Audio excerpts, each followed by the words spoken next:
You're listening to the Zone Coverage Football Show, where opinions, passion, and pride are always on the line. Live from Tees Towers, here's your host, Mark Tees. Hello. It is week 2 of the NFL season, and what a week it's been. You could argue maybe for the wrong reasons. Hello, welcome along. What is it now? September the 14th already, week 2, as I have already mentioned. Mark Tees here, and another bumper-packed show. Lots and lots to talk about today. Today, the ugly side of the NFL even rears its ugly head, and I feel that's going to dominate proceedings. I'm trying to not... No, I won't try to... It's a way of putting this now. We won't try and smooth over all those cracks. These things need discussing and that, so we'll get to that in a moment. But before that, let's get a few formalities out the way. You know what it is. Bit of housekeeping top of the show before we dive into the madness of week 2. First of all, listening live, fingers crossed you are doing that. And last week, by the way, our numbers doubled. Yes, 4 people listened rather than 2. Now, joking aside, last week's live listen numbers were outrageous. Keep that going. I know there's been a lot of you guys tweeting, sharing links to Facebook and all that. All the work you lot do. Fantastic. I applaud you. So right then, listening live via the good old Spreaker app. I have mentioned a few times now, if you go on the Spreaker app, there's a little chat room. You can interact with me on that. I'll keep tabs on that as we go. The TuneIn app as well. Listen live there. Give us a follow in advance, and then you're all set and ready. You haven't got to go, oh no, it's 4 o'clock, I need to jump on, what do I do? Get yourself prepared. You'll probably be better prepared than what I am now. It's not difficult really, is it? I am your stumbling host. As always, nothing ever changes here, nice and consistent my end. If you want to listen back, you can't tune in live. A fair dues, regular footies on. You've been dragged round the shops with the missus. First of all, it's shameful behaviour, sort yourselves out, but it does prop up every now and again, so I'll give you the odd pass here and there. Just don't let it happen regularly. Go to good old iTunes. Subscribe on that. Leave us some ratings. We've got no ratings on iTunes, yeah? So even if you think it's rubbish, just say, yeah, he's an idiot, whatever. Get to iTunes, do that. Spreaker as well. You can also go... No, I mentioned Spreaker, god damn it. Not Spreaker. What's the other one? Stitcher. There you go. It's got an S in it. So yeah, Stitcher, you can find us on there, subscribe, all that sort of nonsense. Facebook, we do have a Facebook page. It's pretty much a carbon copy of what gets posted on Twitter, Facebook, but whatever floats your boat there, go to them. Website, yes, there we go. Website, that'll give you a bit of info about me, what the show's about. That is www.zonecoveragefootballshow.com. Wow, busy, hectic start there. What do we have coming up for you today? We have the Hot Route. If you are new to the show, the Hot Route is question of the week, hot topic, and I ask you a lot to phone in, Skype in, whatever your preference is there. You don't have to stick to the Hot Route, to be honest. The phone lines are open. You can talk about whatever you want. Within reason, obviously. I'm not going to talk about women's fashion, no nonsense like that. But yeah, we've got the Hot Route coming up. We will have NFL news, go over a few stories that jumped out at me over the course of the last 7 days. The Love Line, again, if you are new, this is not a dating feature, nothing like that.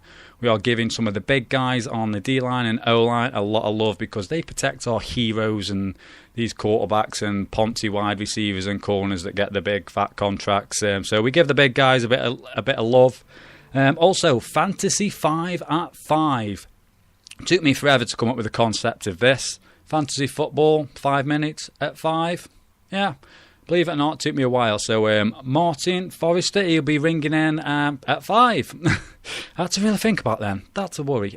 So Martin, you can follow him at Dundee NFL. Give those chaps a follow. Hit them up for any fantasy advice. Should be interesting because Martin... It was hit and miss last week, to be fair, but it's the first week, so we'll let him off. And in fairness, Dundee NFL, the guys there, they are spreading the word to another level. So a lot of love on their last pod. Go and check that out. So much appreciated, guys, and fingers crossed you are tuned in. I think they all met up last week at the pub and had one too many beers, judging by the pod that I listened to the other day. But great stuff, so go and check that out.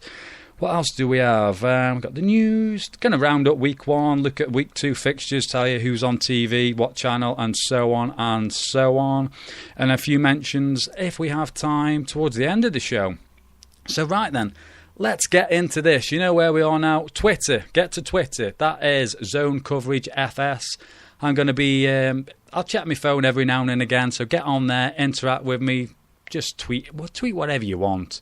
There's usually a hashtag that accompanies every show, so we'll see what this week's is. So get to that. What else can you do now? Yeah, the number for the hot route is coming up after I play this little sounder. Here we go. You play to win the game. You don't play to just play it. That's the great thing about sports. You play to win. And I don't care if you don't have any wins. You go play to win. When you start telling me it doesn't matter, then retire. Get out. That is good old Herm Edwards there having a little rant from yesteryear. So yeah, the hot route is like the hot topic question of the day. And you guys are going to be ranting, not at me, but I would imagine along with me today. There's numerous topics I could have gone with today.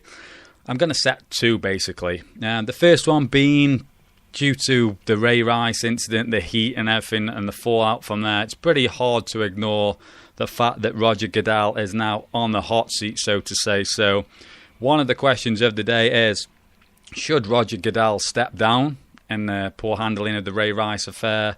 It's... the week one was fantastic up until Monday. This dropped and it's gone downhill massively. The games and all the events that went on the Thursday night game and Sunday's games were just completely overshadowed by the ugly side of the NFL. It's as a fan, you're left scratching your head. What is going on? What needs to be done? So, should Roger Goodell be forced to step down? Should he have to step down? Should he stay on in that fact? Do you think he's handled it okay? Has he done it to the best of his ability? Whatever your thoughts is on that, I will give mine as we go as well. Also, another one that I've got, the NFLPA and the NFL, they're all in meetings, or they have been since about Thursday, Friday, trying to pass a new drugs policy. And I've got an issue with this. I get that there's new policies and things evolve as you move forward. That's fine. I'm all good with that. My issue is if these new policies are passed, players are going to be reinstated. That winds me up. You got caught doing something when the rules were they were set. So the rules were set. You got caught doing whatever you were doing. You're banned. Now there's fresh rules. You shouldn't have that overturned. Let's say I was driving my car, I was doing 30 mile an hour. No, say I was doing 35 mile an hour in a 30 zone. I got a fine because that was the rule, 30 mile an hour. But then 2 weeks later, that camera changes to 40 miles an hour. I wouldn't be able to appeal. I'd still get points on my licence, and so on and so on. So how is it fair that these guys that have, let's call it cheating basically, or however you want to dress it up, these guys now get let off? That winds me up. Why should they be let off?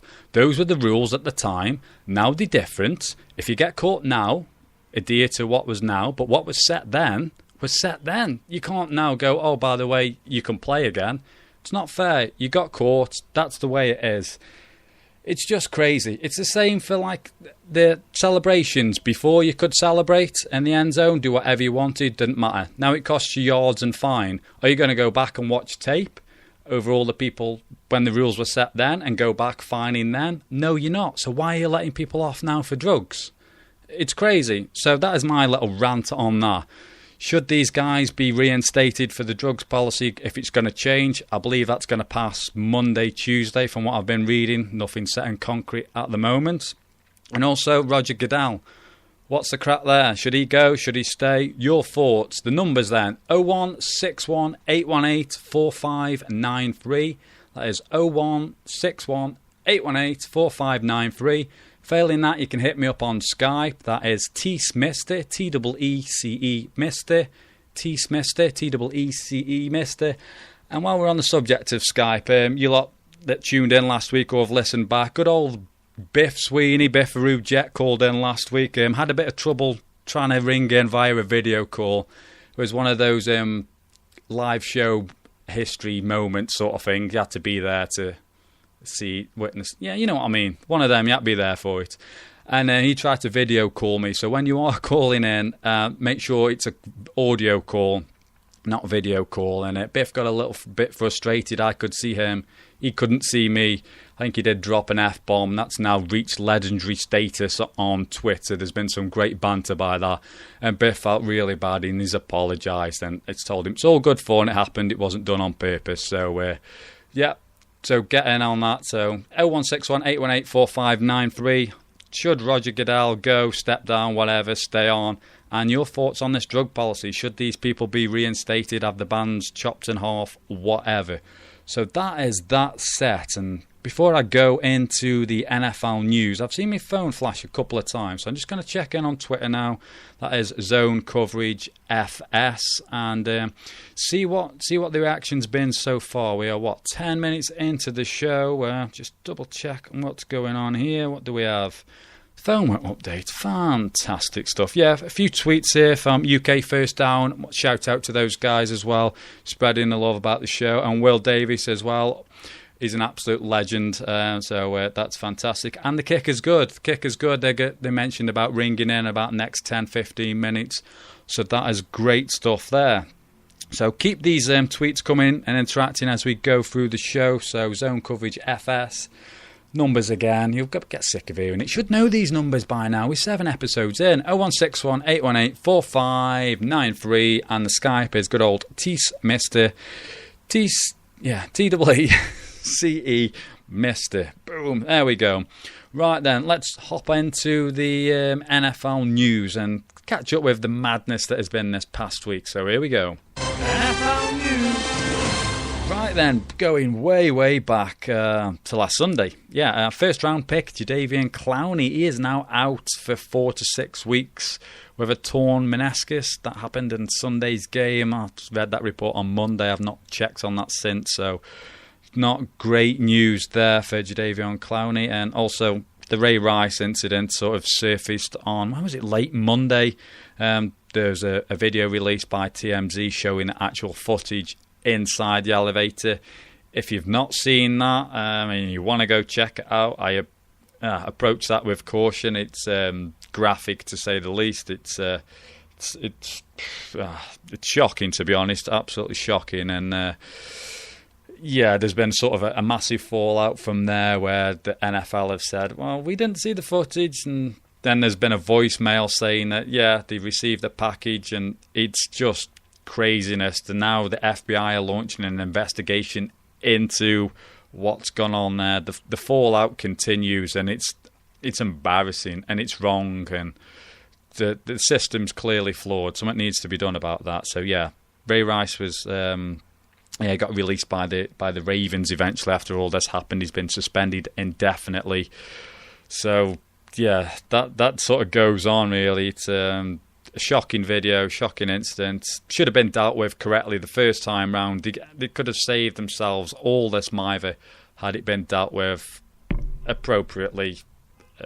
Yeah, it's a mess, an absolute shocking mess. Right then, Colts... Robert Mathis, he was also on suspension for 4 games for violating their PED's policy.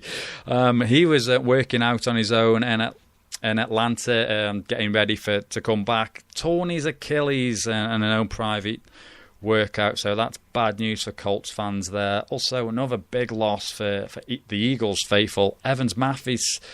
He was featured on the Loveline feature. That does not make sense. Anyway, we spoke about Evans Massive. Oh my word, this is going downhill massively. God.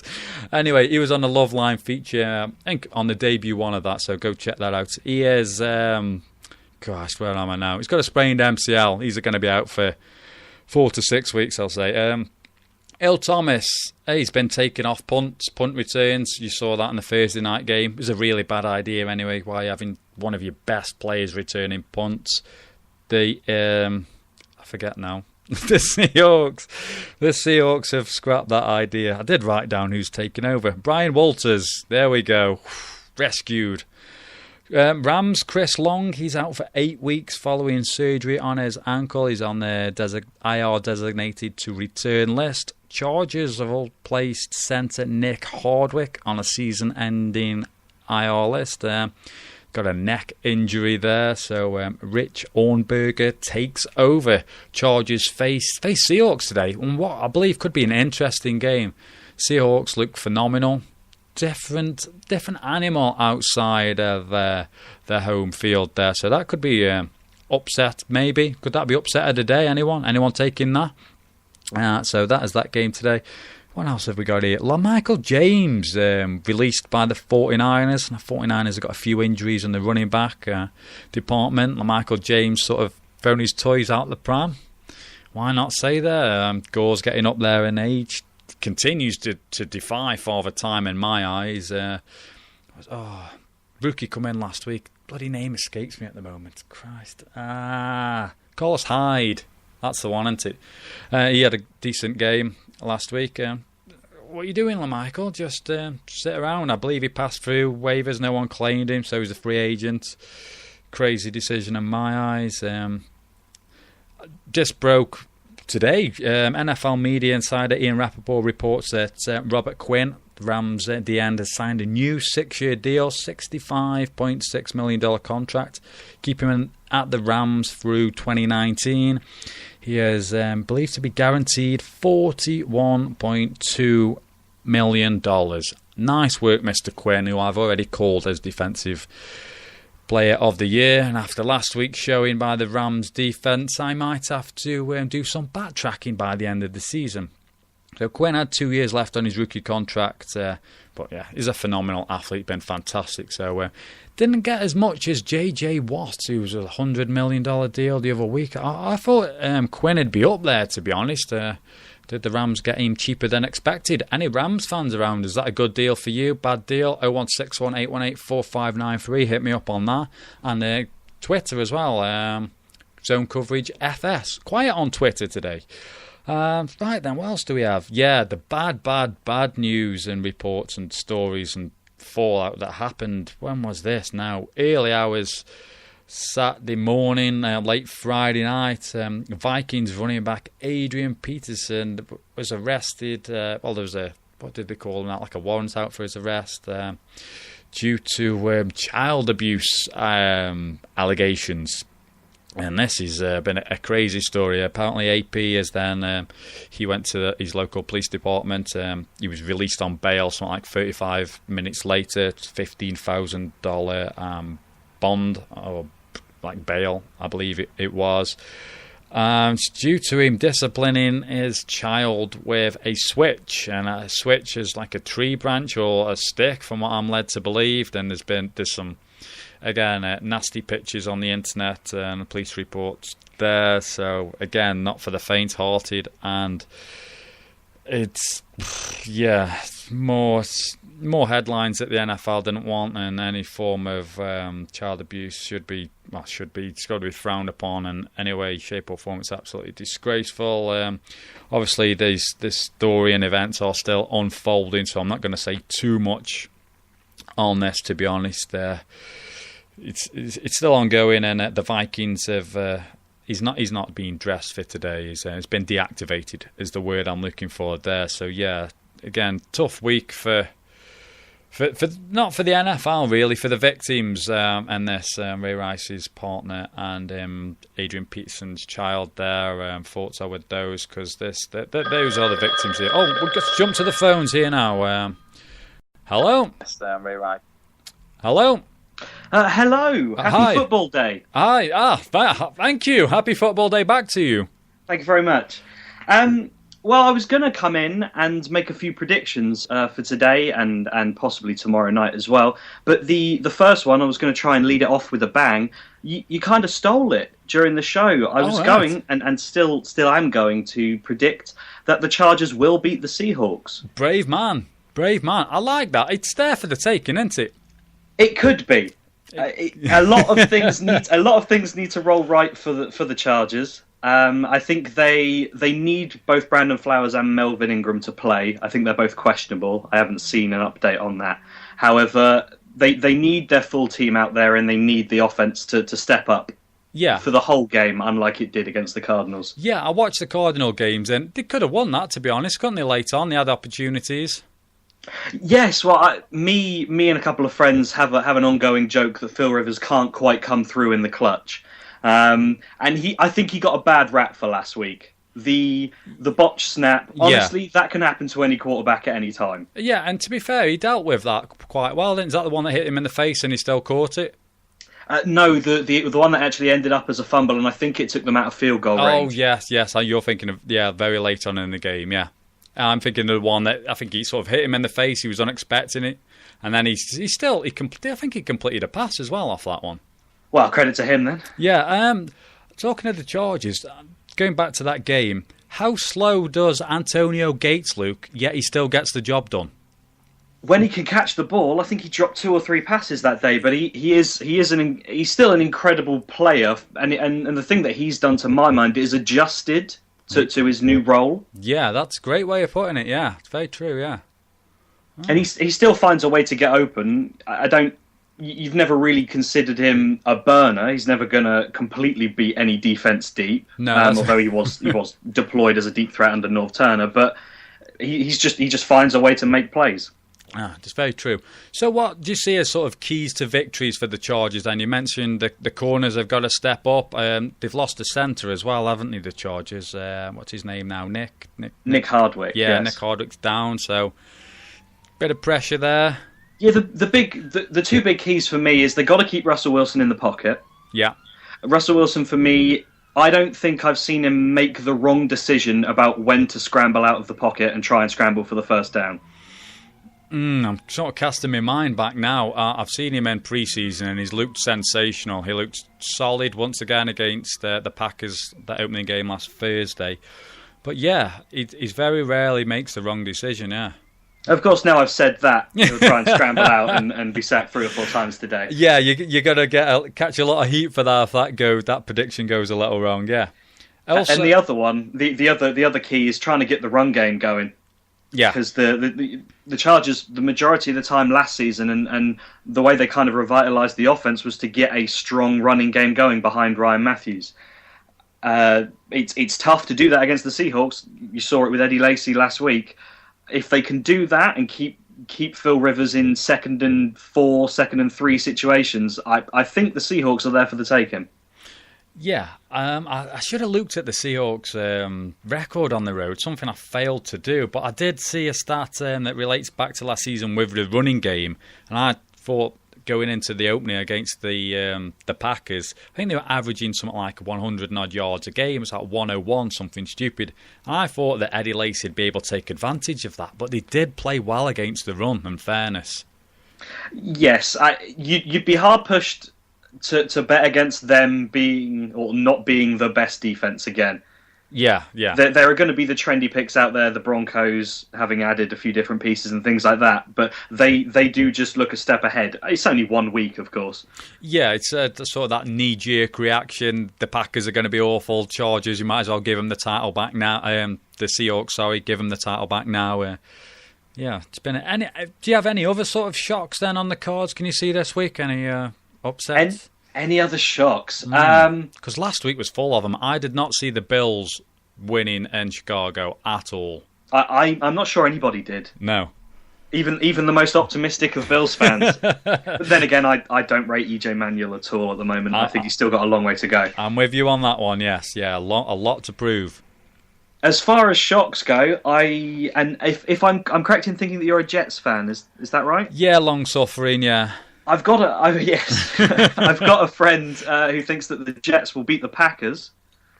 I think it's going to be a lot closer than people anticipate, in fairness. Fair enough. It's going to be tight. People are saying, I've seen crazy stories, we're going to lose by 2 to 3 touchdowns. I think we're going to push them to the late on in the game. It'll be competitive. Okay. Well, let's see how that. Good luck with that. Yeah, hopefully we're going to need it. I'm going to need that. Yeah. The one big thing that I'm going into this weekend looking at is actually, I don't know. It could either be the best game or the worst game. But the Carolina Panthers against the Detroit Lions, I think it will be polarizing. I don't think there'll be any middle ground on it. It could be really, really close, or I think the Lions could run away with it. Yeah, because that Panthers D still looks good, really good from last year. I know Cam Newton returns this week, doesn't he, from he's nursing numerous injuries, wasn't it, ankle, ribs and so on. And the Lions looked impressive. Matthew Stafford jumped out for me last week. He looked different. He did. That doesn't sound very good from an analysis standpoint, but he did look different. Yeah, I think it was his decision making. I didn't see him like he was forcing a great deal. If it wasn't on, he looked like he was willing to throw it away. And usually Stafford, he's quite erratic, and he'll just go, "Oh, what the hell? He's double covered. I'll still put it in there." Well, there was I can't remember if it was 2013 or 2012 when he threw the touchdown to Calvin Johnson under triple coverage. Yes, I did see that one. Calvin Johnson just goes up and makes the catch, and if you look at the stats, it just looks like a great play, but it's definitely questionable with him, and he could have what I call a Tony Romo week at any time. That bad? Well, but I don't name it because I don't rate Tony Romo, simply because Romo does it more than any other quarterback, where he can go from 350 yards and 3 touchdowns to 150 and 3 picks. He just has that ability to do it. Yeah, the one thing I will say on Romo, it's good to see that his back surgery hasn't affected his play. He's still awful.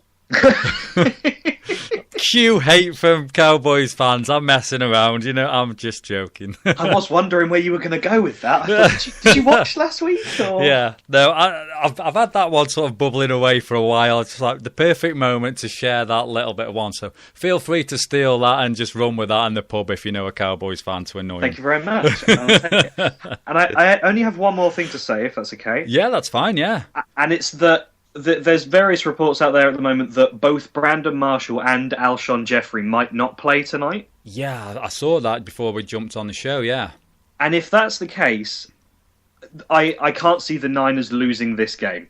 Oh, or me. It's going to be a beatdown, I'm afraid. And I just don't... And I think because people, as you say yourself, they want to take all these knee-jerk reactions. They want to take all of these points from week 2 because we've been waiting so long for meaningful football. We just want, we want to crown these, certain defenses the best or certain offenses the worst and things like that. And I think people are going to overvalue the 2 performances that the San Francisco 49ers defense have had in the way that Romo... He threw that game away, basically, literally, last week. Yeah. And they weren't, to my mind, they weren't magnificent interceptions. They were just very poor throws. Yeah. And then if Alshon Jeffrey and Brandon Marshall are both out, you're facing a shadow of an offense there. Yeah, I agree with you. It's going to be a struggle. Matt Forte, he's going to have to carry the load, but the 49ers, they're going to key in on that. And then it's, for me... Jay Cutler's got to be at his best. We cannot have good Cutler, bad Cutler today if they're going to stand a chance, to be honest. It makes for a very, very interesting game. I honestly don't know. Hey, Santonio Holmes, he might come out for the Bears and have an absolute blinder. Well, it would be about 3 years over warranted, wouldn't it? After all those years in New York of doing... Yeah, it would. If he can put his attitude to one side... I know Holmes got a lot of criticism, and rightly so in my eyes. He was a bit of a troublesome character. But when he gets his head on and he can make some impressive catches over the middle, he might be he gives the Bears a little ray of light in my eyes with Jeffrey and co missing. So he could be sneaky one. Hey, fantasy football people, if he's knocking about, would you pick him up today maybe? Could be a sneaky little one to throw in there. If you're relying on Jeffrey or Marshall, of course that's the late game tonight. So you would be struggling if either of those couldn't play, and obviously you've waited until the last minute to find that out. I don't think you have many other options. No, I'm trying to think now. I've not even got a depth chart in front of me. I'd be struggling, to be honest, to name another receiver for the Bears. Me also. Me too. Of course, the next guy that you could look at, because there's obviously the Monday night matchup, would be Hakeem Nicks for the Colts, but he's owned in an oddly large amount of leagues, really. Yeah, I think he's sort of living on reputation from a couple of years ago, isn't he? And there's a lot of mouths to feed up in Indianapolis, to be fair. There are, but I think you like a wide receiver that's done it before with a quarterback like Andrew Luck. Yeah, I can see the value there. Yeah. It's a bit. Yeah, if you're sensible by... no, thinking about it, that's a tough call. Knicks or Holmes? That's sort of pick your poison. Yeah, sure. You can see that you can make a case for either of them, making less than 30 yards quite easily. Oh, definitely. Yeah. Fantastic stuff. Anything else sort of jumping out for Tom this past week then? And any thoughts on the hot route and that set about the drugs or Goodell and the fallout from there, or you just want to leave that well alone? Well, it's just been a terrible week. Yeah, it totally. There's no other way to put it. No, it completely overshadowed week one for me because week one was fantastic. There was some overtime wins. I didn't see the Falcons knocking off the Saints, the Bills, and that. The Patriots looked awful. Miami handed them their rear end and so on. And that it's been washed away now. We've got, it's been a tragic week. It's not good. No, and to your point about the punishments and how they appear to be being rescinded and things like that, I actually totally agree with you on that front, where you commit the crime, for lack of a better word, on the drug side of things. You break the rules. Whether you know the repercussions or not, you know that there are repercussions, and if you're going to break them, arguably that's on you. You should realistically know what you're getting yourself into. Yeah, it just annoys me. It's like what I said about the speeding thing. It's like retirement now. Say you're 65, you retired, they changed it to 67, then they say, by the way, you've got 2 more years work due. It's like, no, these were the rules when I was done. And same for these people. They knew what the policy was. You've got caught. It's shameful on you anyway as a pro athlete for doing anything that jeopardises your career. Take your punishment. You shouldn't be allowed back in. And then if you do commit a crime or whatever later on, these are the new rules. Adhere to them. It's pretty simple. I guess the one kind of murky area could be, and this could get a little complicated, but if, for example, under the new rulings, the second offence punishment is less than the first offence punishment. Does that make any sense? Yeah, I know what you mean. And so, though they've committed a second offence in the same area, they actually have a smaller punishment than the one that they originally served. Yeah. Or the one that they served the first time. I guess that could be one way of arguing it. Of course, I've no idea, realistically what the reasons are. Yeah, it's sort of a grey area at the moment. I don't think fans like me and yourself sort of know the clear picture as into what I think is going to be agreed tomorrow or Tuesday from the reports I've been reading. But it just, like I say, it's cloudy sort of areas at the moment. We don't really know what's going on. But I don't see why they should catch a break for that. They've cheated the system. Deal with your punishments. It's crazy. Agreed. Well, that's everything I've got, really. Fantastic, Tom. Do you have anything of your own to promote? Are you on Twitter? Any other fans you want to connect with? Twitter handle and stuff? Well, if it's okay, I'd like to give a shout. Just me and a couple of mates run our own UK NFL blog. Yeah. That's called andthekickisgood.com. Andthekickisgood.com. Cool. Go check that out. Yeah. And the Twitter is at the kick is up. At the kick is up. Yeah, that's going to be confusing at times. Yes, it is. It confuses me trying to find it, if I'm honest. I'm the same. I regret massively making it the zone coverage football show and then adding everything to that because you have to just keep spewing out these long sentences. And as you've probably gathered by now, I do sort of get myself tongue-tied every now and again. It's not good. I did like the Eagles offensive lineman. What did you call him again? I always get it mixed up. Yeah, I did that last week as well. That's an annoying thing. I have an issue at times with you sort of make footnotes. I mentioned it last week, and you have like in big bold letters like a name or a sentence to like go off. But if I'm struggling and I try to read the whole sentence, and then you're looking further down the page, it just goes a bit wrong, we'll say, at times. Of course. Fantastic stuff. I appreciate the call and. Good luck with your Did you say you're doing a podcast as well? Did I see that the other day? Yes, yeah. We just recorded the first one yesterday, and we're struggling to actually get it up on iTunes, but it is on the website at the moment. Brilliant. So go check that out. And once that's all up on iTunes, tweet me out a link, and I'll get that retweeted for you, and we'll give you a bump and get some people tuning in and stuff. Lovely job. Thank you very much. Anytime, Tom. Appreciate the call, mate. Thank you very much. I'm a Jets fan for this evening, just for you. Appreciate that. Take it easy. Cheers. Cheers. Bye. Bye. Fantastic stuff there. That was Tom, so please go check that out. The kick is good and everything fantastic. Really appreciate the call there. I've got to hope that this window shuts down now and we don't go off air. Brilliant. Masterminding the setup. Where was I now? I've lost where I was. I think we'd got through the news. The hot route, yeah, that's sort of set. 01618184593, Twitter, Zone Coverage, FS. Hit us up on good old Roger Goodell, should he stay, go, whatever, and the drugs policy. Do you agree with me and Tom there, who was on Players Have Been Caught, deal with it, grow up, stop being a baby, you shouldn't get it rescinded, regardless of who you are and who you play for. Let's move on. What shall we move on to? Let's check. Oh, another call here. Busy day today. Hello? Hi, Mark. It's Marty. Hi, Marty. How are you, buddy? I'm all right, fella. How are you? Yeah, not too bad. Stumbling fool as usual, mate. But No, you're doing a massive job. I appreciate that, mate. You're welcome, dude. What can I do for you, sir? Just a couple of things. First thing, I'll pick up your hot route. Yeah. Obviously, like everybody said, it's been a complete debacle. Yeah.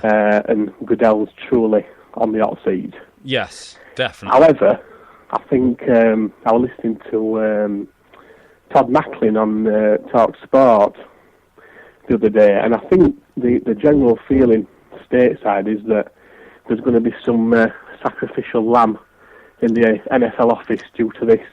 Did you see your video, did you not? So you're going to get one of these people that you've never heard of who's going to say, by the way, it was me that handled the package, I didn't pass the message on, and I'll fall on my sword to save Roger. I think that's the feeling that obviously Todd Macklin was putting out there on the Talk Sport, which wouldn't surprise me. No, you're sort of going to get that, aren't you? For me, for Roger Goodell, when he come out and said that he got it wrong, this is pure speculation, my end, but I believe that he must have known or was getting chatter that there was something else there, and he's panicked and made a statement. But for me, he needs to come out again and say, look, what an absolute mess. It should be like some form of public apology. No statements prepared for him, nothing. Straight from the heart, and just say, look, hands up, bad. It's just... I can't say what I want to say without...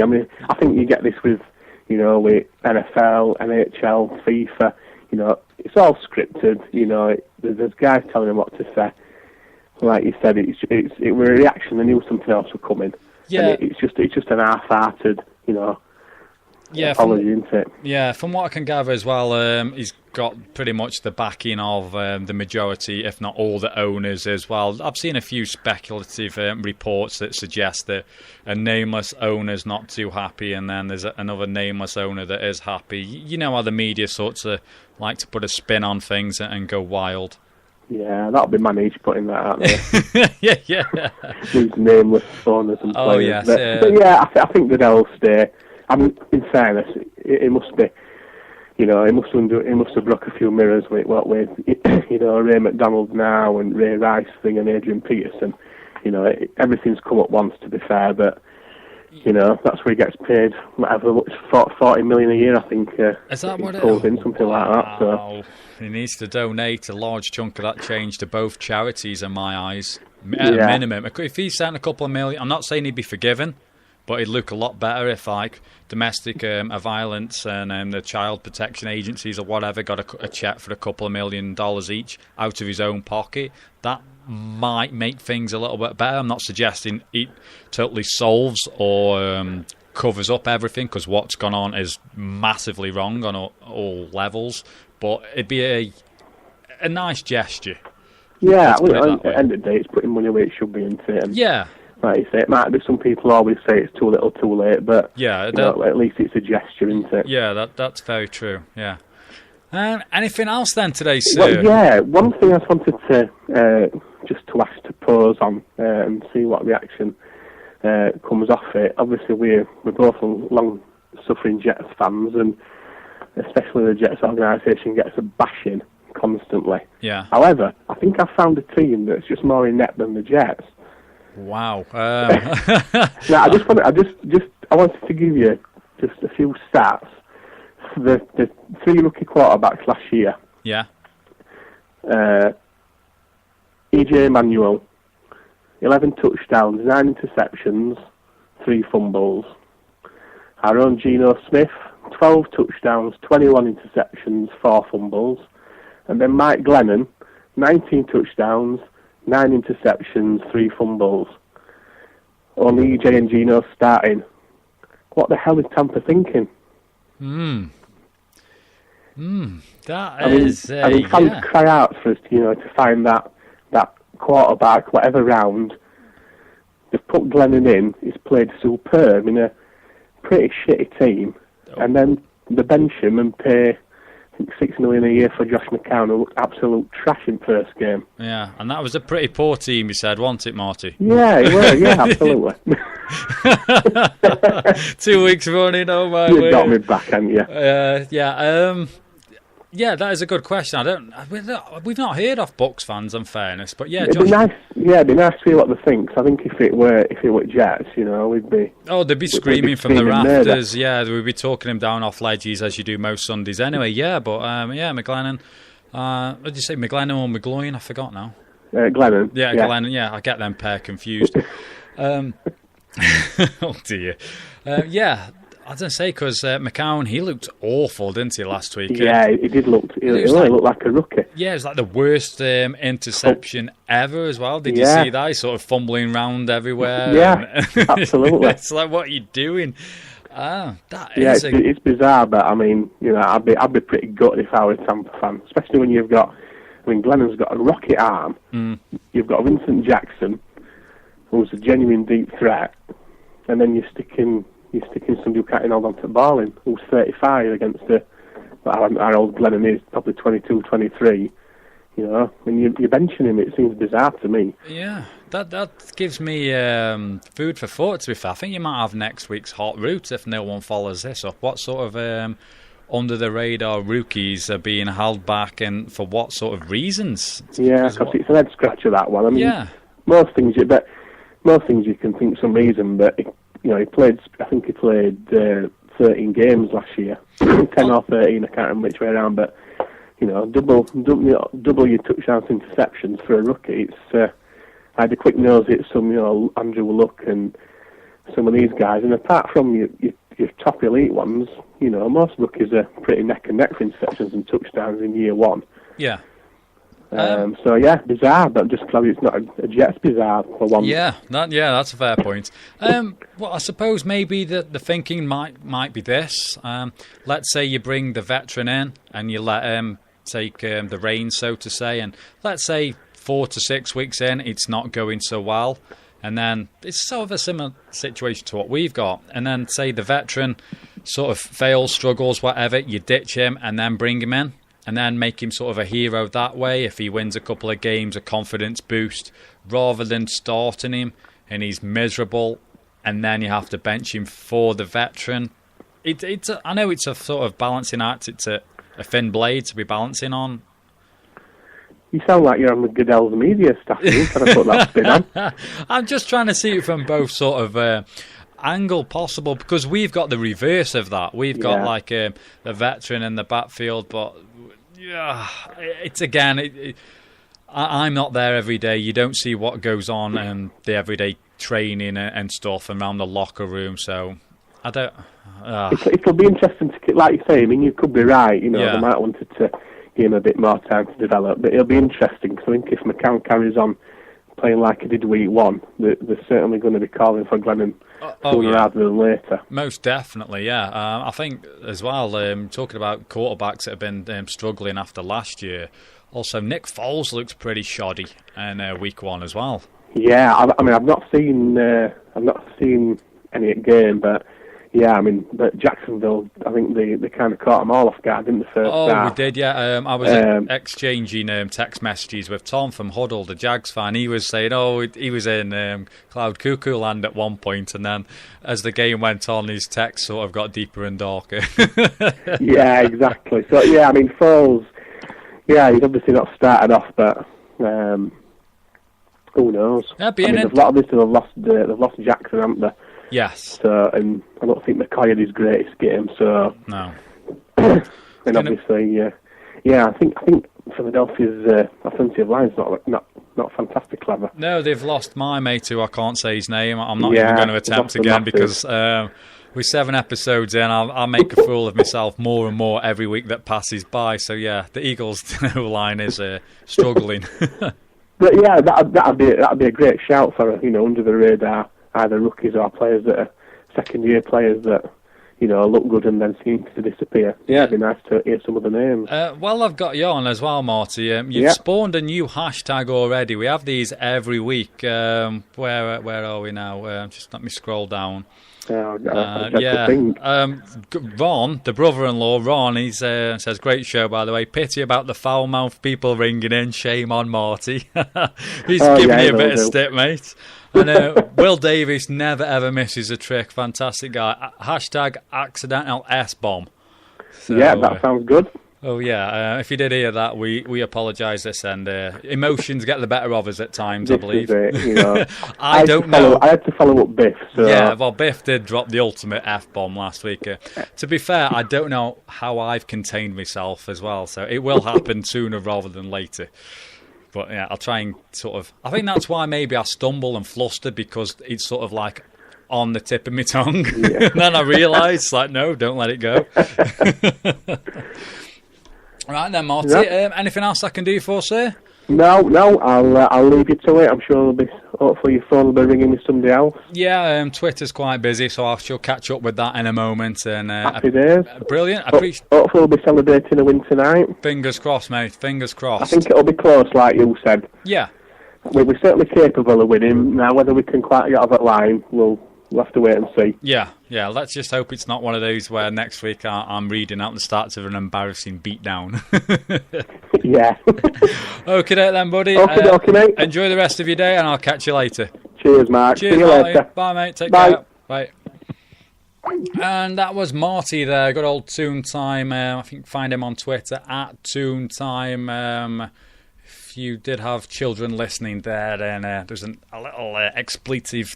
Apologies. It's not done on purpose, and the more I backtrack, the more I'll make it sound bad. Just like that sentence there. Anyway, let's move on and check in to Twitter. Zone Coverage FS. Oh, Noel Simmons. He connected with me the other day via Twitter. Yeah, that's right. He's been tweeting out about the show like crazy, spreading the word. Shout out. It's quite... where is it now? It says... Yeah, it's tuning in. Oh, it says tune in start. It says...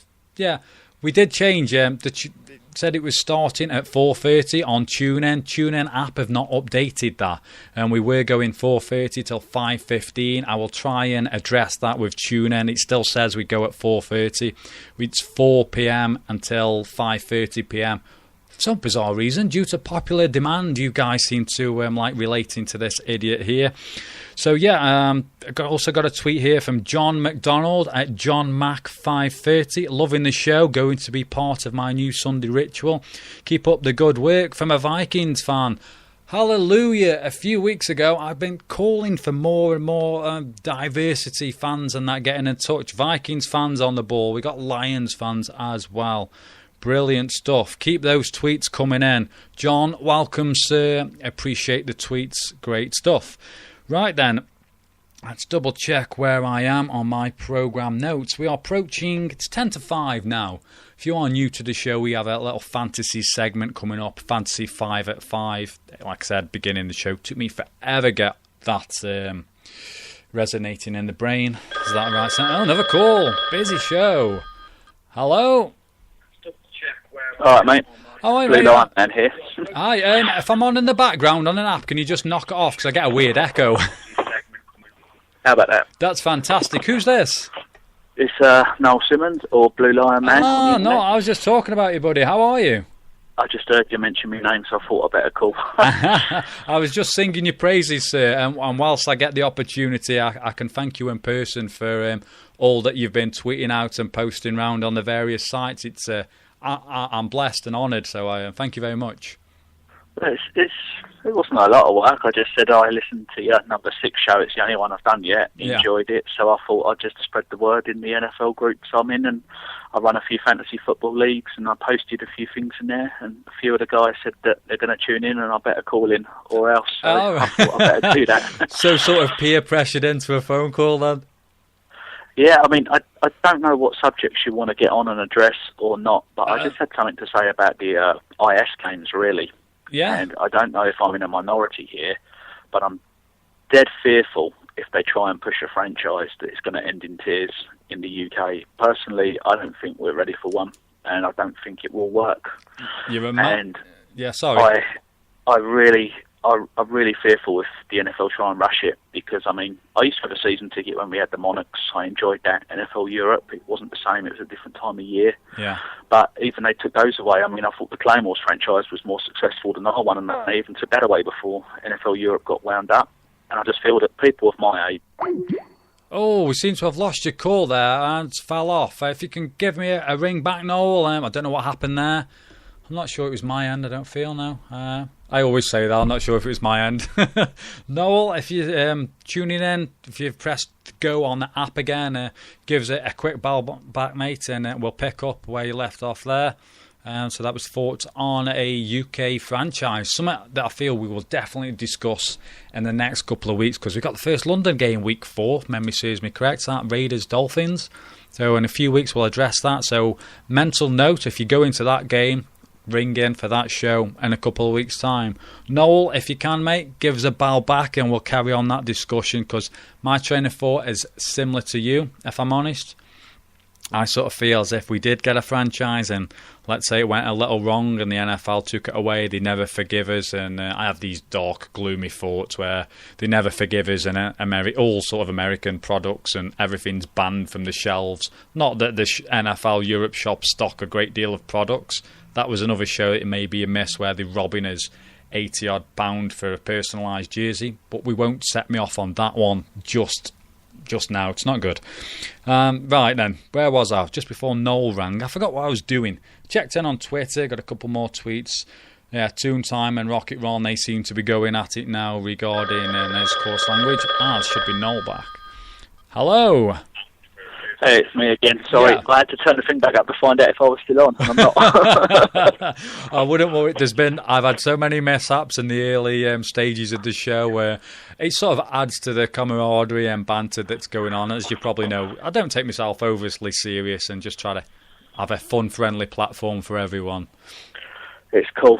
Yeah. Right, I'll just back down now and just carry on. I don't know where you lost me, but I was basically you were saying that you mentioned the London Monarchs, Scottish Claymores. You were sort of towards that end on. Yeah, well, I think they ended up taking both. All the franchises ended up in Germany. I'm very surprised the NFL hasn't tried to take this IS game. I know they've played one in Mexico and they've played one or two in Canada. Yeah. I'm surprised they haven't taken it to other places, because I'm sure Germany's the next biggest market for the NFL in the UK, especially with so many.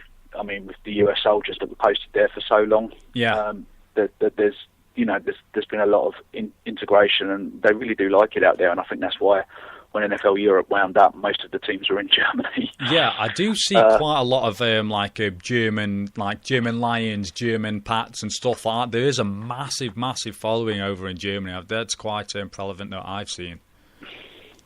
Yeah, but I was just saying, if they try and put a franchise, I think, in London, the reason I don't think it's worked is I think people of our age have already invested so much and adopted a US team. Yeah. I can't see this changing. And I feel once the initial euphoria's worn off, I mean, at the moment they're selling out, so they say 3 games a year, it's great, but they're getting different teams coming over, and you're getting the big glamour ones you normally only see on the TV, And at the end of the day, you're making the trip to come down to London. I mean, I live near enough to travel there and back on the day, but I'm talking about people like yourself with your accent or further afield. Yeah. They're probably having to get accommodation for the night, or they're making a real effort to come down and see a game at Wembley. Yeah. But it's probably because they're weighing it up against, I can go and see my team or a team at Wembley, and I'm saving $1,000 on airfare, blah-de-blah-de-blah, to go to the US to do the same thing. So, Yeah. and the same with the people in Europe. But I think once you get a regular franchise that's going to play 8 home games, I can't see people making that commitment unless they live in London to go. And also, I mean, it's like, I'm going to one game this year, but that's because my team's coming. Yeah. Otherwise, I went to the first 2 or 3 Wembley games, and I haven't since. And I suppose people are saying, well, why not? Why are you not supporting it? And I don't know. I found it was overpriced. It was enjoyable, but it just, I don't know, it wasn't my team. And I suppose because I've been to the US a lot and seen my team there, I didn't, need to go as much. And I feel that will happen amongst a lot of people, whereas if we have a regular franchise, when they're coming to play my team, I'll definitely go 100% every time. Maybe if they're coming to play a division rival of mine, I might go and support the home team because it's benefiting my team. But that's because I'm near enough to jump on a train, get there and back on a day. But I really think to sell, I don't know what Wembley's capacity is actually, 65,000, give or take, I'm not sure. No, I'm sure it's up towards that. Is it 85, 90? Is it? Yeah. Oh, it's a lot more than maybe old Wembley then, see, so I'm not well informed. It's just, I can't, I don't think the NFL would like empty seats, and I just can't see it working. Whereas, to be honest with you, I know that's why they're sending us games, that's what they're leading towards, but I'd love it if they just keep it at, revolve it around so it's fair for the US teams, make all of them have to play one game. They keep going on about they want this 17th game. Yeah. Well, if they do it, make the 17th game not a home game, because it's another amount then. The one odd game for every team each season has to be played on a neutral venue, and then they can organise to do it, not just in the UK, but wherever they think they could grow the market, Australia perhaps, Germany, Ireland. I'm sure Ireland would love one. Yeah, definitely. And I'm sure, I know that Steelers owner's been over there a few times. They've played a college game over there, I think. Yeah. So, you could grow it that way. I mean, I'm loving having the IS games, and I know a lot of Americans I talk to on message boards and things are not. They're not happy about their having to travel so far and things going away. But I think if you gave them an extra game, to make the 17th game, the IS game, wherever it is around the world, then I don't really feel that the American home fans have got anything to complain about, because all of them are still getting their 8 home games. You know what? The extra game they add in that they give and play somewhere else. So it's fair for all teams. Because, I think the 49ers have been over here too, maybe 3 times, I'm not sure. I think the Dolphins have done a couple as well, haven't they, in the Pats? Yeah, and I'm sure the Jacksonville fans are worried about losing their franchise because he's bought Fulham and he seems to be pushing it. The Jags have agreed to come for 3 years over here. It was going to be the Rams, but I think they had a deal with their stadium or something, and the local community sued and said it was going to cost so much legal wranglings that the Jags stepped in to come for those 3 seasons rather than the Rams. But at the moment it's sort of pitting us European fans against the home fans. I'd rather them just try and agree with the players' union and the deals to have this 17th game, maybe lose one of the pre-season games, or however they're going to do it. But so the home fans don't lose; they still get their 8 home games with their season ticket, but we get the 1 extra game, and so do other people around the world or whatever. I think it could really work that way. But just giving us a London Bulldogs or wherever, I'd adopt it as my second team, but I fear it would end in tears, especially at this moment in time. Yeah, that's all I have to say on it. I'm with you on that. Yeah, that idea that you say about the 17th game being over here and then American fans still get their 8 home games. That's probably the best sort of view and opinion that I've heard on that. It makes a lot of sense in my eyes. And I'm with you. The international games, I have the Game Pass, and as much as I want to go and see, I've not been yet. I've relented this year. I'm going to the last 2 games, but I'm like, I want to watch me Jets at home on my Game Pass. I don't want to watch another team at the moment. I'm with you. This is the first year I've actually paid the money for Game Pass. I've signed up to the middle package. Like you, I can watch my team every week. So this is the first I've watched all the pre-season games. Yeah, likewise. And this will be the first season from beginning to end. I can say I've seen the Lions every game, and that's because the one Wembley game I'm going to, I'm not missing them on the Game Pass because they're going to be there on the 26th of October. Yeah. Yeah, that's sort of my fear. And I also feel sort of similar to yourself. My fear is, you know how it can go with these franchises. I don't mean to rub salt on the wounds, but your Lions had a miserable season, 0-16, a few years ago.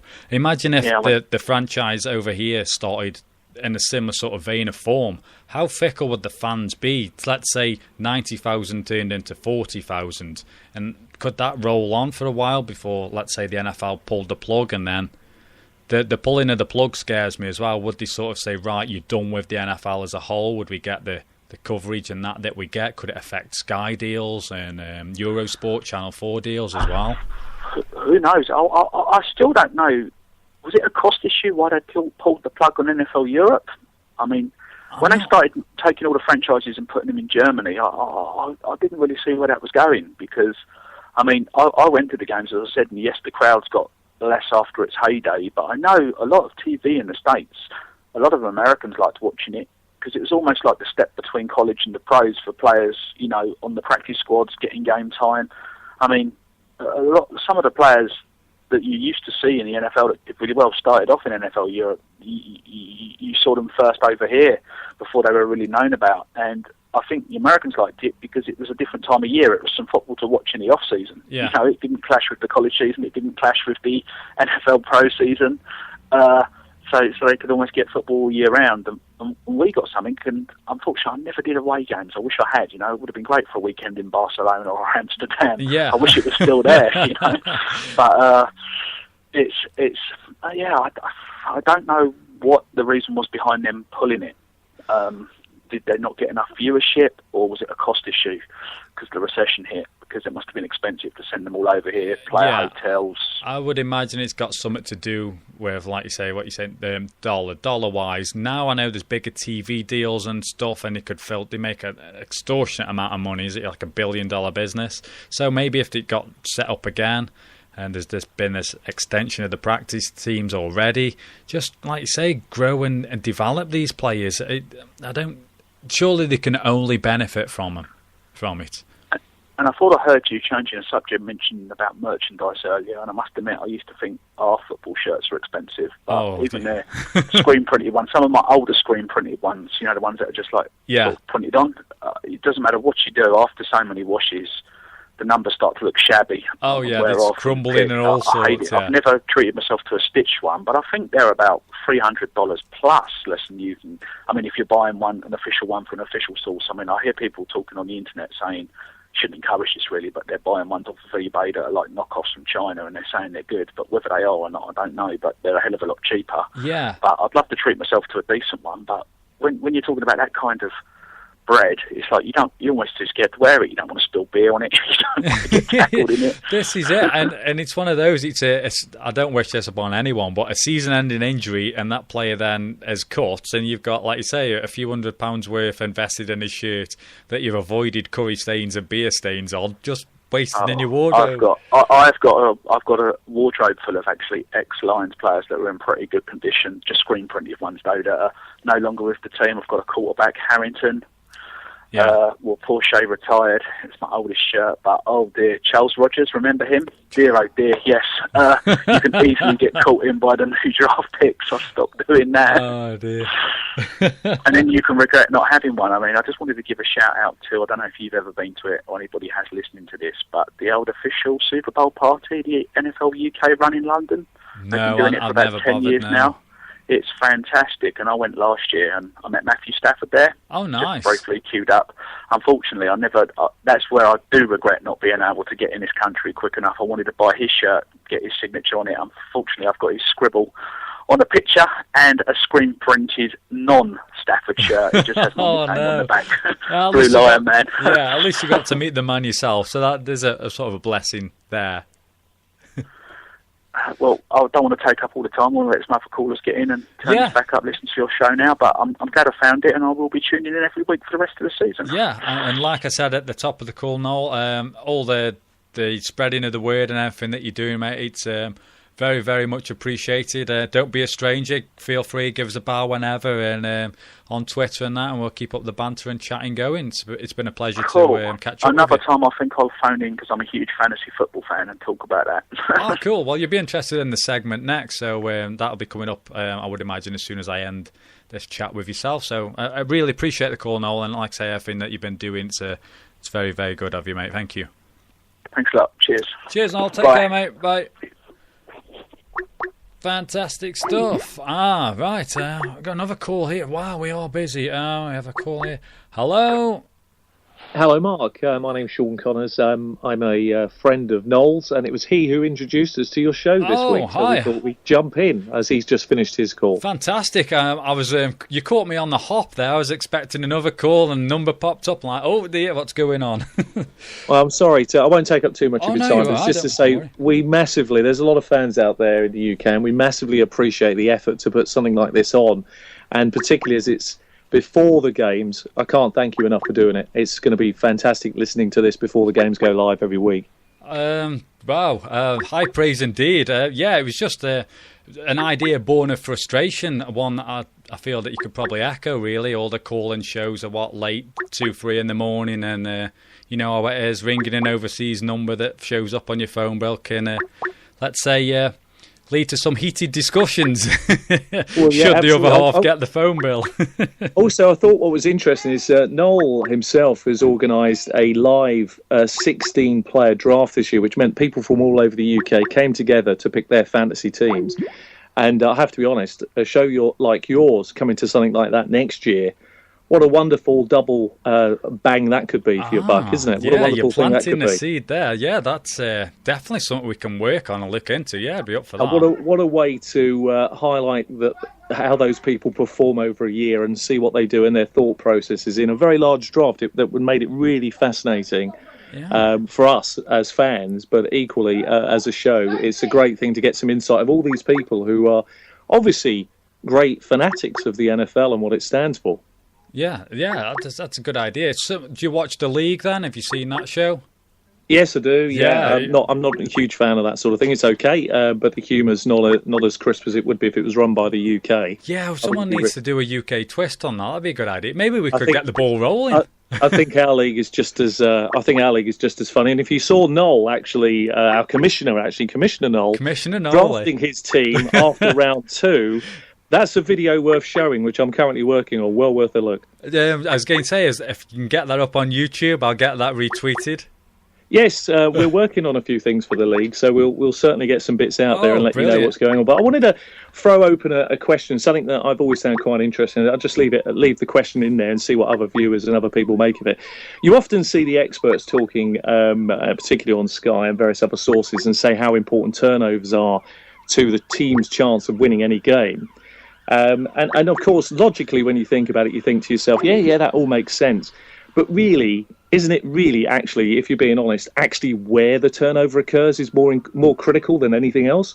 Because if you get 2 or 3 turnovers and they happen to be on your opponent's own 5-yard line, well, they've still got to drive the ball 95 yards. And the logic tells you that, you're not going to punch many of those in. You get more opportunities, but you're not going to punch them in. However, if you turn it over on your own 5-yard line, yes, you're in a bit of a hole then. And then, of course, turnovers make a huge difference.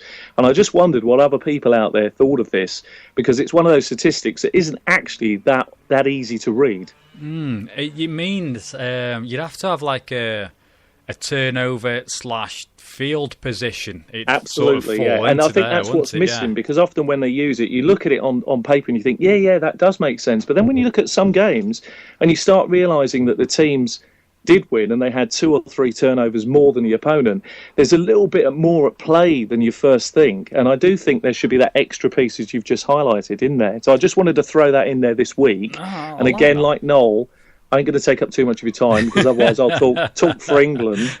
And I just wanted to jump in and say thank you very much for the show. And I can promise you there's a lot more people going to be watching and listening in. Yeah, good stuff. I'm not used to praise and fairness, so you've sort of got me on the back foot now. But yeah, well, don't worry, you're preaching to the converted there. So, but yeah, my name's Sean Connors, aka Outsider 68, and I can guarantee you there's going to be a lot more people listening in. And thank you very much for the show and appreciate the time. Fantastic, Sean. I really appreciate that, mate. And we will pose these questions and thoughts as we go. And I look forward to chatting with you again. Please do. You will indeed, and I'll get some bits out to you by next week about what's going on in our league, just so you can share the interest, because it is funny to listen into. And if you see Noel's pick round 2, you'll understand it was hilarious. Right, brilliant. I'll keep an eye out for that. I appreciate the call. All right, take care. Thanks very much for your time. Cheers. Take care, buddy. Bye. Fantastic. Busy show there. I think, Martin, you've been trying to ring in. I've seen your number flash up twice. I was trying to say twice and 5 on one go. Twice. New word. #twice. Anyway, yeah, Martin, the Fantasy 5 at 5 is sort of delayed due to calls. It's one of those things, I'm afraid. I don't know if you're still on the line, Martin, or you've ran off and grabbed a beer and are probably cursing at me. Right then, Steve Owens tweets, I would love to watch an NFL game in Dublin. I would never give up my Seahawks to follow a British franchise. Good to hear. John Cartwright here, good to hear. Noel Simmons, a.k.a. the commish and his fantasy league. Just checking in again on Twitter. Just a few more tweets, just retweets and stuff going on. Here we go. Hello? Good evening, Mark. How are you, sir? Oh, busy show, mate. I saw your number popping up and I didn't want to add you to the call and just create utter confusion because you know me, confusion reigns supreme and we just don't need it. It's not a problem. I'd much rather be fighting my way through to get calls than getting through to an empty studio. So yes. The more calls, the better. Yeah, there is that. So with that, this is now the Fantasy 5 at 10 past 5. Yeah, we'll play your little fantasy tune before we jump into it. Lovely. It won't play. Oh, there we go.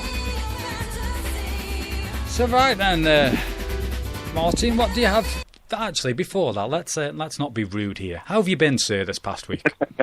I've been good, thank you. And it's been a great week. At the start of it, football was back. We were all very happy. We watched the game. Some of us were happier than others. Yeah. And then since then, it's just been a bit miserable. So it's going to be nice to get back to just playing football games, I think. Yeah, definitely. Like I said, the headlines that sort of overshadowed what was one of the best week ones that I can remember. To be honest, was completely overshadowed by it's dropped off the air. We all dropped. Martin, give us a ring again, buddy. Don't know what's gone on there. Oh dear. What a fast and frantic show. Well, Martin figures out what's gone on there and hopefully rings back in a moment. I will jump back to good old Twitter and let's see what's going on there. There is. Get your last few shout-outs in before we go, folks. It's still 20 minutes left, but here's Martin again. So, hello, sir. The joys of live radio. The thing is, the more and more curveballs that get thrown at me, one day, and I repeat put the emphasis on one day, we might get a professional-sounding show. It's important to aim high. Yeah, aim high, but optimistically as well. And please don't hold your breath on that, folks.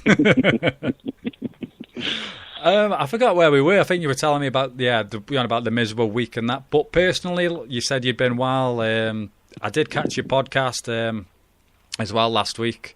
Good show, and thanks for the praise on there as well. Not a problem. It's well meant. This is swiftly turning into an important part of Sundays.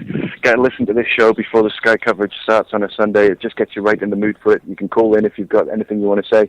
Yeah, it's quickly becoming a part of my Sunday ritual. It's good to hear. I'm getting some nice feedback and praise this week. I'm going to go. My head will not fit out. I'll say studio, spare bedroom, room. But no, I appreciate that. I think I should crack on with the fantasy to let the real callers get in as well. Yeah, because it sounds like you're having a busy one. Yeah, it's been a fantastic show. I've not got to any of my notes, which is good because I just keep rolling them over. Well, last week, as you said at the start of the show, it was a bit hit and miss. I suggested you might want to bench Kelvin Benjamin. He scored 15 points. I suggested you might want to pick up Danny Amendola.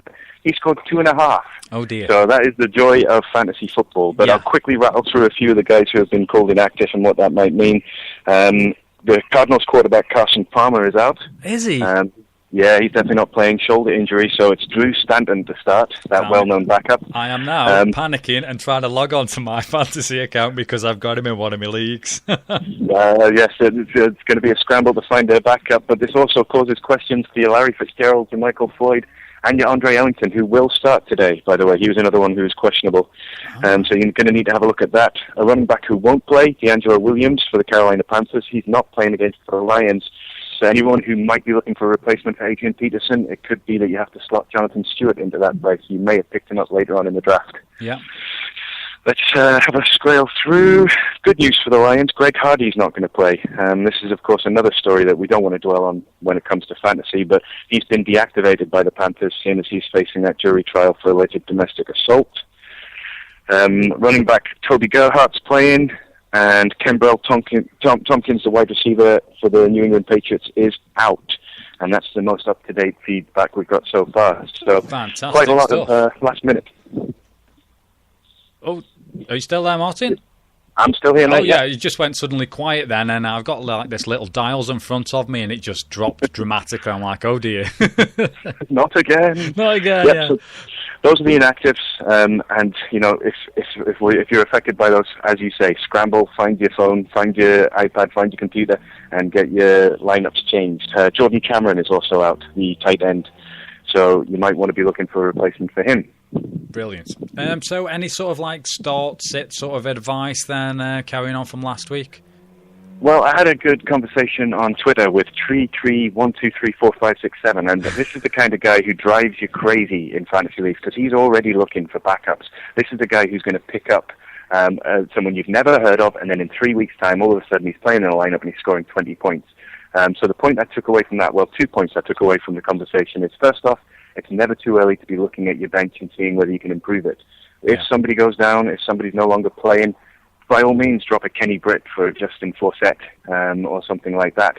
The other thing to take into account is don't get too fixated on points per reception leagues. If they're not necessarily a pass catcher, that doesn't mean to say you can't play them.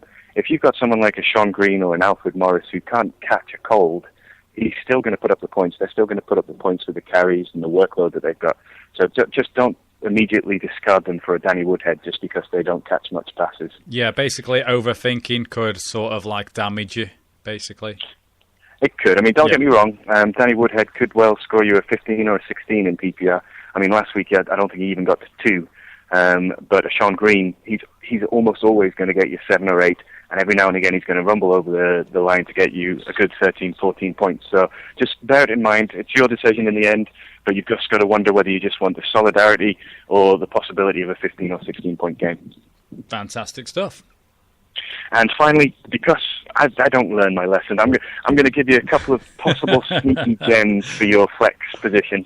The 49ers are playing the Bears tonight. It's a late-night game on Sunday, and the Bears just can't seem to stop the run worth a jot. So I'm actually playing in one team Frank Gore and Carlos Hyde. Now, that is based off the fact that against the Cowboys, they were alternating snaps. Literally, Gore had a run, he came off. Carlos Hyde had a run, he came off, and Gore came back on again. I see the 49ers being at least a score up and trying to run the clock down. So I actually see both running backs scoring good points here. So there's one option for your flex position. And the other one, this is going to sting you a bit, I'm afraid, Mark. Jared Boykin for the Green Bay Packers. I'm sorry, but you could write down his name and I still wouldn't be able to name the third-ranked cornerback for the New York Jets. So, I think the Packers are going to have a good game fantasy, and Boykin is going to be marked by whoever it is you've got who you've just brought in from the practice squad to cover the cornerback position. I think he's going to have a big game after being marked out of the game by Sherman last week. Yeah, I can't really argue with that, to be fair. Yeah, the less said about the good old Jet secondary, the better. But yeah, if you're any sort of Packers wide receivers today, I think you're sort of licking your lips, aren't you? You certainly are, and like I say, Boykin, after getting Sherman 1 week, is going to get another this week, and I think Aaron Rodgers is going to be looking to maybe make it up to him. Yeah, because I would imagine if for some bizarre reason someone did own Boykin, they saw that week 1 performance and gone, oh, you know what, and dropped him, you could probably just pick him up now before you start, in fairness. I've picked him up in a few leagues, to be honest. Damn it. Everyone's way quicker than me. I heard this Josh Gordon news. I know I've been ranting about these players shouldn't be reinstated. And out of curiosity, I go to my leagues, Josh Gordon, gone. And in 5 leagues I'm in, he's gone in every single one. People are just too quick off the mark. It's frightening. well, when it comes to fantasy, if you're not there with your phone waiting, then you snooze, you lose in this game. Yeah, it doesn't help that I work nights and there's got cameras in the sky and I can't always get on my phone. So it's like, damn it! So by the time I get home at 6 a.m, everyone's already beat me to the punch.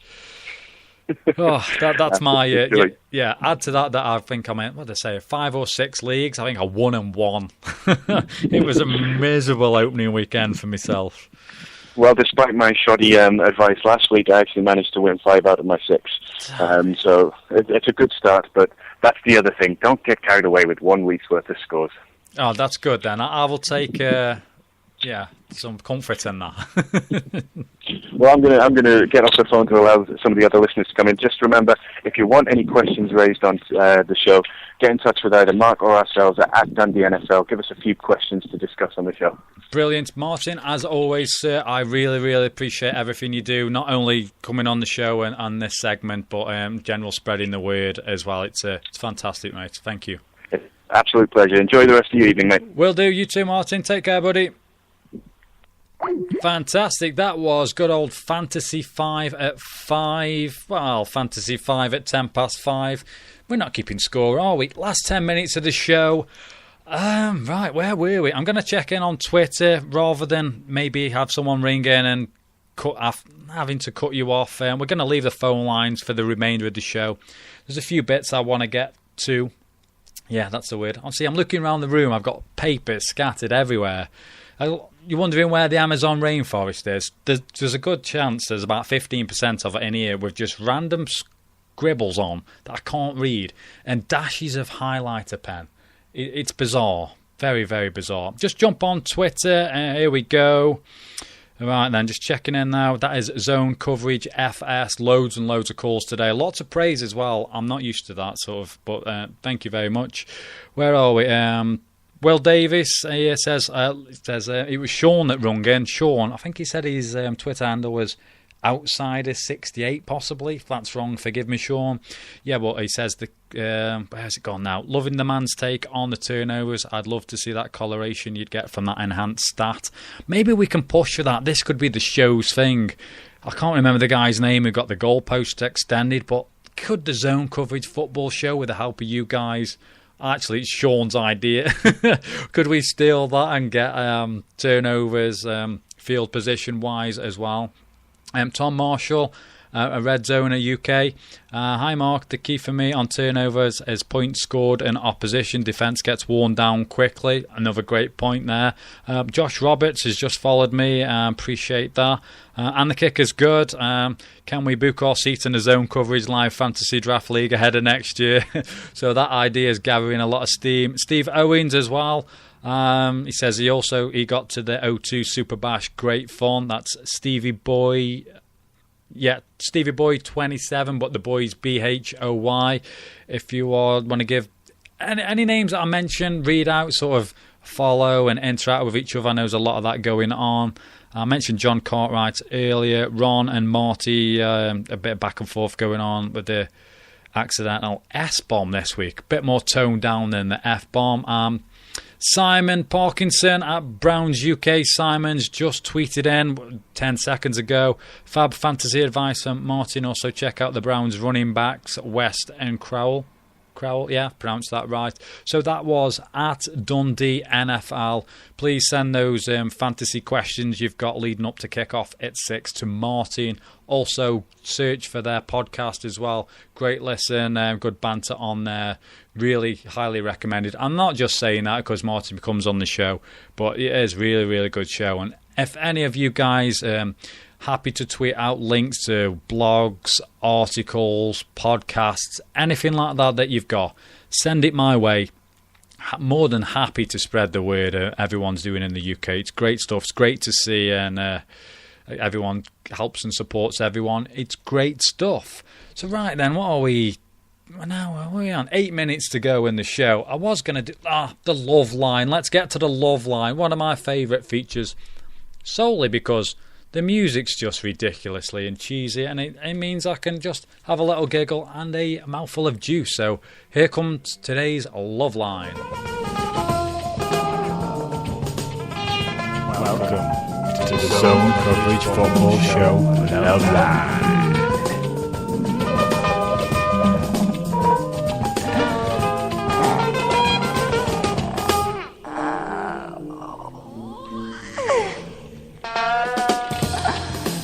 And that is the good old theme tune to Love Line. If you are a new listener, and I believe there's quite a few today, which is fantastic, the Love Line, it's not a dating service. As I keep saying, you've got Friday, Saturday nights, cheap shots for that sort of nonsense. The Love Line basically is my way of giving some love back to the big guys, the guys that don't get any praise, or limited praise. Your wide receivers doing the fancy dances, covered in tattoos and gold earrings and all this nonsense, catching passes over the middle, and your quarterbacks with the long hair and Ugg boots, all that sort of nonsense. And these DBs now jumping on the bandwagon, they're superstars, whatever. They get way, way, way, way too much praise. Arguable, but you know what I mean. But without the big guys on the line protecting your quarterbacks and giving these quarterbacks time, and for these wide receivers and stars to get open, or these defensive fronts that get the pressure on, so they rush the quarterback and the DBs pick the ball off. These big guys do not get enough praise. So the aim of this feature, sing a bit of praise to the big guys, sort of a player profile, so to say. Because I'll be honest, I cannot name every person on every man's roster. That'd be ridiculously geeky my end, and the wife would kill me. I already spend way too much time watching and just divulging in the NFL as it is. So I will learn as you will learn. Is that right? Whatever. I'll be reading out a few names, and then a couple of weeks down the line you can show off in the pub and say, you know what, that Vikings right tackle, this is his name, blah de blah de blah. And that is a perfect segue, because today the Vikings right tackle Phil Loadholt is one of the stars of the Love Line feature. He was born in Honolulu, Hawaii, 6'8", 343 pounds. Went to college, Oklahoma Sooners. He played for part of a Sooners line that gave up just 11 sacks in 1 year, protecting Sam Bradford, and it paved the way for running back DeMarco Murray, names that you'd be familiar with there. He was selected in the second round of the 2009 draft, 54th overall. He started and played in all but 2 games for the Minnesota Vikings, obviously leading the way, opening up holes for Adrian Peterson. We'll skirt around that for now. So that is Phil Landholt, the right tackle for the Vikings. We send you some love, sir. Big praise for the big guys up front. And also, we just had Simon on UK Browns. He tweeted in just, so let's go. Alex Mack, centre of the Browns. Probably a name that you guys have heard. Not everyone. Everyone's way, way up to date. So Alex Mack, centre for the Browns. Born in LA, 6'4", 311 pounds. Played college ball, where was it now? Attended the University of California, played college ball for the California Golden Bears Lions. 2 Pro Bowl appearances, 2010, 2013. If you're on the ball, you'll know that this season he flirted with the Jags. He was offered a 5-year, $42 million deal, but the Browns matched it. It was on that stupid transition tag thing. I've still not got my head around that, if I'm honest.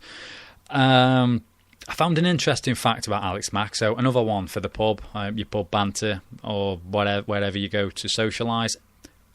Let me read this now. Yeah, highlighted, interesting fact, week 5 of the 2011 season, Alex Mack played through appendicitis, and then he was on the bye week the week after. He had his appendix removed. The following week, come back and played. Hard as nails, Alex Mack is. We send you some love, sir, and salute you, and that is it. For the Love Line feature. So we'll play this music once more while I shuffle some papers and get organised. Right, that is that done with, because it's cringeworthy. And you might have to explain to your kids, Daddy, what's that weird, bizarre music? What's an adult movie? Yeah, not good. Anyway, right then, your fixtures, week 2. Let's get to this before the big kick-off. Steelers, Ravens, that was Thursday night. Steelers lost 26-6. Today we have the Dolphins at the Bills. I'm going to run over today, so it's one of them things. Don't matter. So don't tune out. Tune out, turn off, 5:30. I'm going to get through this in a few mentions. So Dolphins Bills is one of your games today, yeah. Puts teeth back in, focus. Lions at Panthers, as mentioned. Your game on Sky at 6 is the Falcons at Bengals. Should be an interesting game, that one. We have the Saints at Browns, Pats at Vikings. I did fancy an upset until the madness that happened this week. We have the Cardinals at Giants, and as Martin said earlier, there is no Carson Palmer, so that's not good. now we have the Cowboys at the Titans, Jags at the Redskins, Seahawks, Chargers, which a few of us are putting down as a potential upset there. Rams at the Bucks. We have the Chiefs and Broncos. That is your 9:25 game on Sky Sports. We have my Jets at the Packers. Fantasy owners are probably falling over themselves to get Boykin, as it could be an embarrassing defeat there, but I have faith, so we'll see how that pans out. I'll be watching that one, so if you don't hear from me that game, I've probably got my head and hands crying. So we'll move on. Texans at the Raiders as your next game on the docket, and then we have the late game. If you are pulling an all-nighter, I am this week. That is the 1:30 a.m. game on Channel 4. Bears 49ers, that should be a belting game. Your Monday night game on Eurosport. And by the way, I know Channel 4 do a highlight show, and that's okay.